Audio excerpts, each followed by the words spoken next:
Sir सबसे पहले आपको ढेर सारी शुभकामनाएं आपकी फिल्म के लिए। Thank you. और फिल्म आते ही टीज़र को काफ़ी प्यार मिल रहा है, लोग बहुत प्यार कर रहे हैं टीज़र को। मैं भी देखा टीज़र, मेरे को बहुत पसंद आया। थैंक यू क्या सो कुछ मच। कहना चाहोगे कि किस तरह का रिस्पॉन्स आ रहा है आपको फैमिली की तरफ से, फ्रेंड की तरफ से? I am glad. जो मैंने फिल्म का स्वरूप अपने मन में सोचा था वो फिल्म में आया है, और टीज़र भी बिल्कुल उसका एक प्रेसी या सिनॉप्सिस ही है। तो कहानी का जो मेन सूत्र है वो लोगों को अच्छा लग रहा है। मुझे लगता है कि ये एक ऐसी कहानी है जो कई दिलों को छूती है, तो इसीलिए लोग इसको अच्छा पसंद कर रहे हैं। मुझे उम्मीद है कि फिल्म को और भी पसंद करेंगे। जैसे शिमला का काफ़ी शिमला का सीन भी है। हाँ। As a director, as a writer, story को बनाने में कितना टाइम लगा आपके लिए, बताना चाहोगे? किस तरह की हाँ, तैयारी थी? ये कहानी मैंने लिखी थी अगस्त 2021 में। ज़्यादा समय नहीं लिखा। मन में बनी हुई थी, कहानी तो भरी होता है इंसान के दिमाग में। जब एक बार लिखना शुरू किया तो 20-22 दिन में ये कहानी लिख डाली थी, और ज़्यादा इसको मुझे चेंज भी नहीं करना पड़ा। जैसे जैसे लोगों को सुनाई तो लोग जुड़ते गए साथ में, एक्टर्स, एक्ट्रेसेस, और इवन क्योंकि मैं पहली बार फिल्म बना रहा था तो even the production and directorial team, all the other technicians, cinematographer वगैरह, तो मेरे साथ कहानी की वजह से सब लोग जुड़े। उनको लगा कि ये कहानी बहुत सुंदर है और इसको बताने में और दर्शाने में बहुत मज़ा आएगा, तो इसीलिए मेरी टीम मेरे साथ एकजुट होके, मेरा तो अदरवाइज़ कोई बैकग्राउंड फिल्म इंडस्ट्री का था नहीं, तो it was the common bond for the entire team to collaborate and present this story which they thought was beautiful, and they've done a great job. The story has been presented very beautifully. जी, पहली बार आप director, as a director पहली बार काम किए आप? जी हाँ। किस तरह, कितना इजी और कितना डिफिकल्ट था आपके लिए, बताना चाहोगे? देखिए, ऐसा है कि I am a senior citizen, quite seasoned in my life, have done many large scale projects of different kinds in industry, in business, in trade. So the main thing in my mind was to assemble a good team together, because it's a team and a creative team, people who could work and think along. तो मैं उसमें बहुत lucky रहा, मुझे अपने साथ एक बहुत अच्छी टीम मिल गई to begin with. और even though I may be short of the exact skills relating to cinema, but as a story, as a narration, as a the characters, the situation, it was all ingrained very well in me.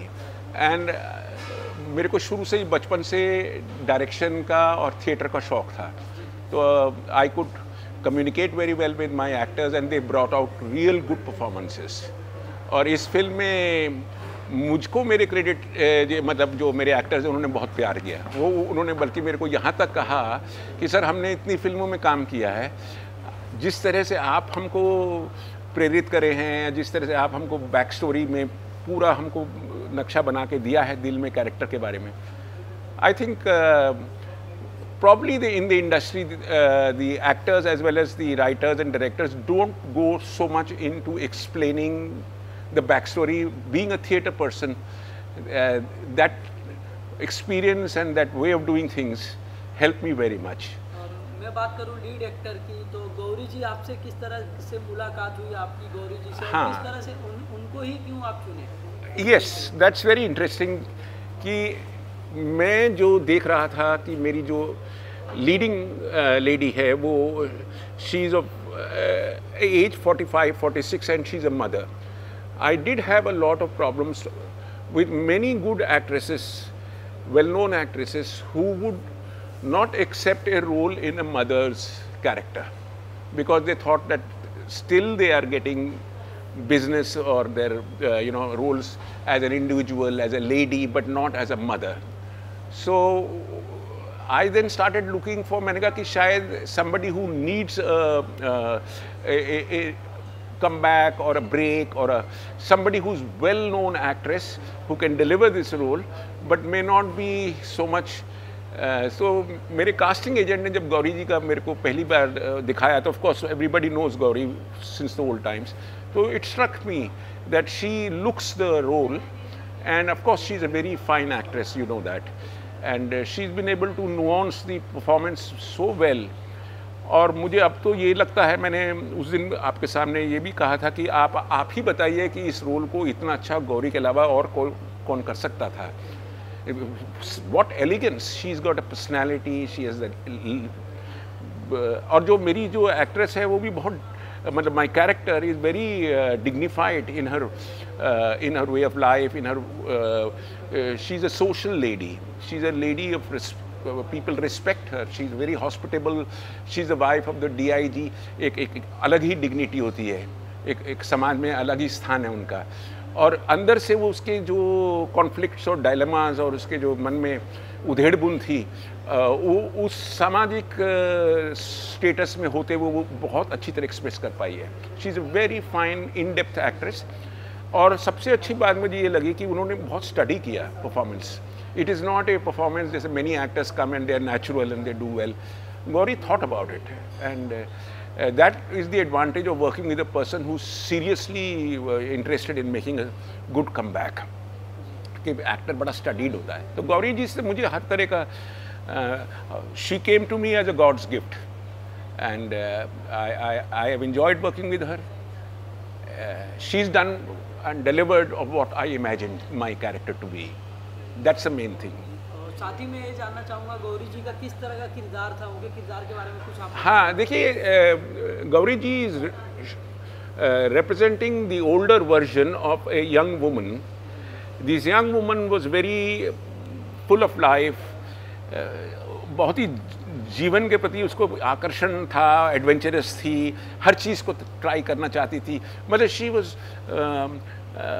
Full of life, effervescent, very sprightly, very much wanting to do everything, to be the first to do things. इतना initiative वाली लड़की थी। तो जब उसका जिससे प्यार होता है यंग एज में, उसके साथ परिस्थितियों की वजह से मुनासिब नहीं हो पाता कि वो उसकी पार्टनर बन जाए। कुछ हमारी समाज की कुछ या परिवार की ऐसी सिचुएशन दिखाई है, पेट्रियार्कल सोसाइटी की, वो उसका विवाह उसके साथ नहीं हो पाता और वो दोनों उनके रास्ते अलग हो जाते हैं।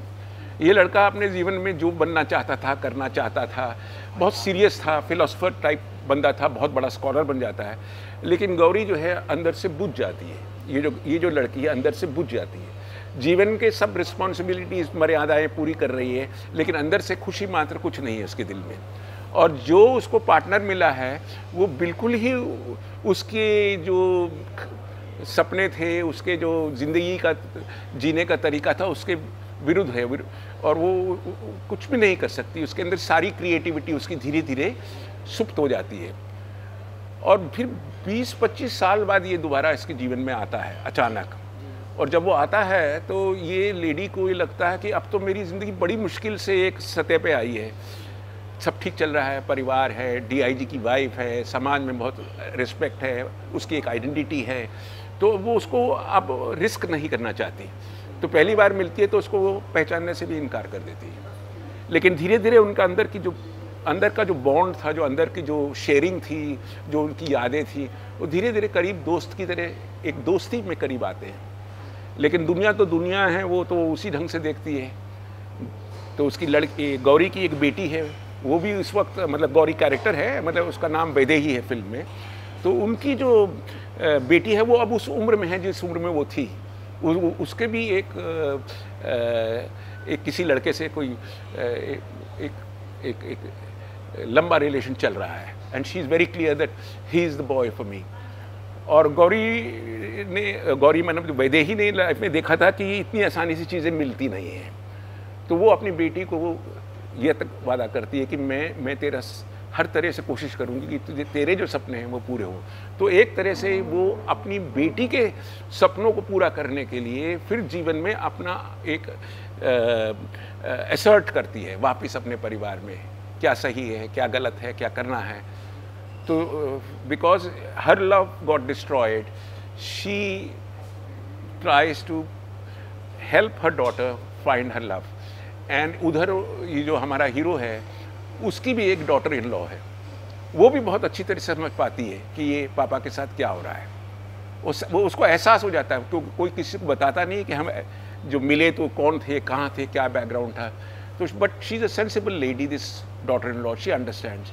तो ये भी बहुत एक खूबसूरत अंदाज है फिल्म के अंदर कि किस तरह से परिवार वाले भी एक समझ पाते हैं। जैसे डॉटर अपनी माँ को बोलती है, I think I know why you liked him, मतलब कि वो है ही आदमी है, वो आदमी है ही इतना अट्रैक्टिव, वो आदमी है ही इतना बातों में और अपने विचारों में और अपने प्रेजेंटेशन में ही इतना बेहतरीन आदमी है, तो आप क्या, मैं भी पसंद करती हूँ उसको।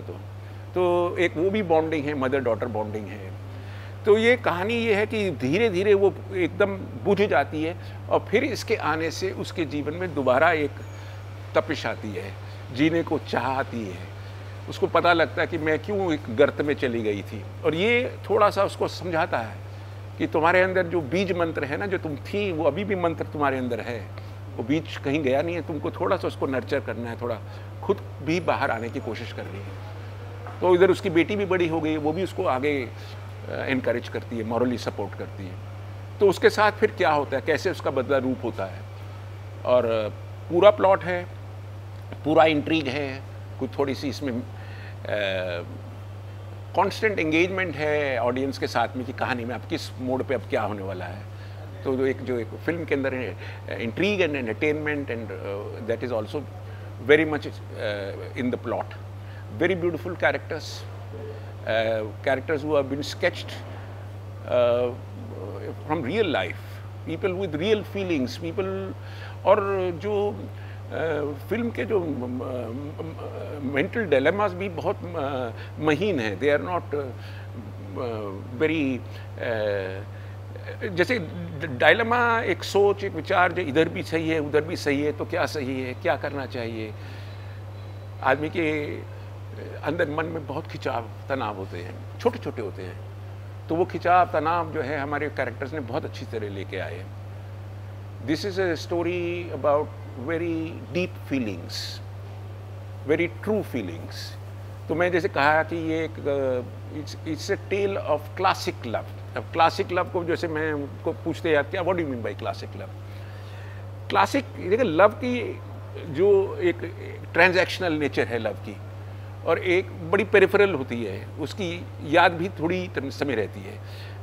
लव के कई, इंटीमेसी के कई रूप हैं, फिजिकल इंटीमेसी है, 30, 40, 45 साल बाद तो ध्यान भी नहीं रहता उसका क्या हुआ था, कैसे हुआ था। वो गरमाइश, वो एक्साइटमेंट, इतनी ज़िंदगी गुजर जाने के बाद इतनी पड़ते पड़ जाती है कि वो that is not the main hook of your with that person. Emotional drama, life has been full of all that. That also is slowly fading and forgotten. What remains is that spiritual connect. जब वो 2 पल 3 पल जब आपको लगा कि आप दोनों एक ही भगवान की बनाई हुई, और you connect at a level of spirituality, एकदम ऐसा एहसास होता है कि यार you and me are together. तो वो 2-4 मोमेंट्स किसी के साथ जो गुजरे या बीते होते हैं, वो परमानेंट चीज़ें हैं। The spiritual connect that you get through love is the more permanent thing. और जब ये चीज़ किसी को प्राप्त होती है, अनुभूति होती है, तो ये बाकी चीज़ें जो है पेरिफेरल हैं, ट्रांजैक्शनल हैं, उन पे ध्यान नहीं जाता। You become for each other. इसीलिए क्लासिक लव में सैक्रिफाइस है, यर्निंग है, सेपरेशन है, एक दूसरे से की तन्हाई में भी एक दूसरे को याद करते हैं। और उनका जो ऐसा नहीं है जैसे आज के इन मॉडर्न डे लाइफ एक लड़का लड़की आपस में प्यार करते हैं, और लड़की अगर 6 महीने 8 महीने साल के लिए बाहर पढ़ने चली गई, उसे कोई और मिल गया और इतना लंबा डिस्टेंस हो गया, भैया distant love is not possible. But जो पुराने जो आपने क्लासिक लव स्टोरीज़ हैं, श्री फरहाद और Romeo Juliet, they are there forever for each other. तो इसमें आप जब एक दूसरे से जब दोबारा मिलते हैं तो they are in different circumstances of life. In such circumstances you cannot go and claim कि भाई मैं तुम्हारे साथ था, तुम मेरी थी, मैं तुम्हारा था, तो अब हम अपना एक नया रास्ता बना लें या साथ चलें। Not possible. The only thing that remains is love, respect, care and willing to do anything for you that makes you happy, but not interfere in your life, not come back and disturb and create unhappiness or instability back in your life. So from a distance itself it's a very refined expression of love, and there is no sense of ownership, there is no claiming on the other person, but there is every thought of well-being for the other person. और ये एक बहुत ही dignified relationship है। कई axis में भी होता है। जब आपने जीवन के इतने समय आपने सुख के साथ जिए हैं, प्यार में जिए हैं, तो अब अलग अलग हो गए हैं, तो एक दूसरे की अवस्थाएं हैं, तो why can't you still be with respectful and with love and with affection? There need not be rancor or sense of bad feeling, no need. तो हमारा एक्टर भी ऐसा ही है, जो मतलब हीरो है हमारा, वो भी बहुत स्पिरिचुअली अचीव्ड पर्सन है. He is a scholar who is teaching Vedic management to Indian society, and he is found that दुनिया के जितने भी कलेश और दुनिया की समस्याएं हैं, वो सभी का एक सोल्यूशन है, the Vedic way of living. So he is propagating as a scholar Indian Vedic thought in management, how to manage communities, how to manage society, how to manage nations, how to manage corporations. Vedic management, शुभ लाभ, लाभ करो, शुभ लाभ करो, तो गलत काम मत करो, एथिकल, सोसाइटी को आगे कंस्ट्रक्टिवली और क्रिएटिवली आगे बढ़ाओ, ग्रीड का कोई स्कोप नहीं है. बट इस तरह से मतलब how to develop goodness for mankind, that is the purpose of society, not make profits for yourself. तो ये वो वैदिक मैनेजमेंट का वो सिखा रहा है. तो जब वो इस लेक्चर सर्किट में घूमता घूमता शिमला जाता है, तो ये बच्चों को बहुत अट्रैक्ट करता है. Youngsters like his talks, his speeches, his articles, his books. तो they come to watch a program that he's doing there in town. The mother comes along. बेटी कहती मम्मी बहुत इंटरेस्टिंग है, चलो. तो माँ वहाँ आके देखती है, ये तो वही है. And how far this man has developed in his scholarly vision, in his thoughts, in his the way he's become an authority in the subject, much respected. और ये बेचारी उतनी ही क्रिएटिव, बल्कि उससे ज़्यादा क्रिएटिव थी. ये एकदम बुझ गई एकदम. तो जब दोबारा से एक मिलते हैं, एक दूसरे को इंस्पायर करते हैं, तो this is a story which I also feel that, इसी मैं इसको स्टोरी भी नहीं कह सकता, ये मैंने ये बताने की कोशिश करी है कि इट्स अ टेल जिसे एक यान कहते हैं, कि कहानी एक सिस्टमैटिक तरीके से आगे बिगिनिंग मिडल एंड नहीं है. ये कहानी कभी तेज़ हो जाती है, कभी रुक जाती है, कभी थम जाती है, कभी स्थिर हो जाती है, कभी एकदम पलट मारती है, कभी इधर निकल जाती है, कभी उधर निकल जाती है. तो कहानी की जैसे अपनी एक जीव आत्मा है उस कहानी के अंदर. तो दिस इज़ अ टेल, ए यान विच there is an unpredictability about it. Right from the beginning, even here, the audience will find it difficult to initially assess whether it's a thriller, it's a mystery, it's a crime, or it's a love story. But actually, it's a love story. साथ ही मैं ये भी जानना चाहूँगा, इस movie का जो title है, हाँ, वो टाइटल कहाँ से निकल के आया? पहले से सोचे थे या फिल्म बनने? हाँ, कहानी में एक तो सर्दी है थोड़ी सी, और मुझे ऐसा लगता है कि कुछ कहानियाँ ऐसी होती हैं जिनमें जब सुनाते वक्त या बताते वक्त, जैसे आप समझिए कि एक फायर साइड के पास बैठे हैं, कोई कहानी बता रहा है किसी को, लंबी शाम है, कहानी चल रही है, कोई आपको भी जल्दी नहीं है, सिनेमा हॉल में 3 घंटे में शो ख़त्म होना ज़रूरी नहीं, तो एक टेल है, चल रही है कहानी, और कहानी में सर्दी है, थोड़ी देरी से ठंड है कहानी में. तो ए विंटर टेल, क्योंकि मैं एक यान बताना चाहता हूँ, एक कहानी नहीं है, इट्स अ यान, इट्स अ टेल. तो विंटर टेल, और क्योंकि कहानी घटित शिमला में हो रही है, और मैं शिमला में करना चाहता था इसको, क्योंकि आई थॉट विंटर टेल का बैकग्राउंड मुझे शिमला में मिलेगा. सिर्फ ये हुआ कि कहानी तो हम जनवरी में शूट करना चाहते थे, कोविड था 2022 के बिगिनिंग में, तो फरवरी में ही शुरू कर सके. थोड़ा सा वो ठंड का प्रकोप उतना नहीं दिखा पाया जितना चाहता था, but still it's giving the feelings. Shimla is a beautiful background for any film.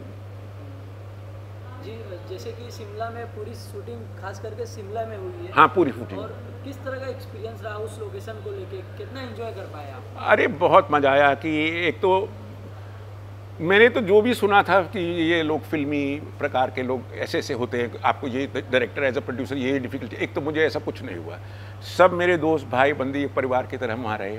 मेरे साथ एक्टर्स बहुत दिल से जुड़ गए मेरे साथ जितने भी मेरे टीम के आर्ट डायरेक्टर और जो other associate directors, they were like you know we were making a story together. तो मैं तो ये कहूँगा कि I owe to each one of them कि उन्होंने इतना निस्वार्थ मेरे साथ काम किया, क्योंकि उनको प्रोजेक्ट में और कहानी में पूरा विश्वास था. वो कहने लगे योगेश जी आप जो कर रहे हो, तो हम तो हमारा तो कंट्रीब्यूशन थोड़ा, आप बहुत बढ़िया काम कर रहे हो. I have made this film entirely out of my retirement funds. मैंने ये फिल्म के लिए, मेरे पास समय भी नहीं था कि जो के पास जाता, अपना प्रोजेक्ट समझाता, पैसा किसी से बोरो करता। मैंने तो सब करना है यार, ये कहानी मुझे बनानी है और कोई चारा भी नहीं है, कोई और तो बनाएगा नहीं, ये तो कहानी मेरी है, मुझे कहना चाहता हूँ, बताना चाहता हूँ। तो मैंने कहा मैं अपना ही लगाता हूँ इसमें। और भगवान की कृपा से मैंने लाइफ में इतने बड़े बड़े काम किए हैं as in my corporate life. मुझे ये था कि चीज़ अच्छी बन जाएगी तो चलेगी, वाई नॉट।